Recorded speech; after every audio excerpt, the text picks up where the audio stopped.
qiyomatda Rasululloh kelsalar, sen meni sunnatimdan uyalgan eding, sen meni sunnatimdan yuz o'girgan eding deb indamay qaytib ketaversalar, sahobalar bilan birga jannatga kirib ketsalar, biz qolib ketsak nima qilamiz? Rasululloh nima qilamiz?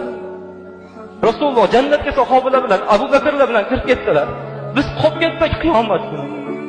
Qanaqa holat, nima tadbiri biz uchun? Biz dunyoda shuncha Rasululloh yashadik, ko'rmadik. Yuzlarini ham ko'rmadik. Qo'llarini o'polmadik. Rasulullohni bag'rimizga bosolmadik xohlalarga. Endi jannatda ham ayrilib bo'lsak-chi. Jannatda Rasululloh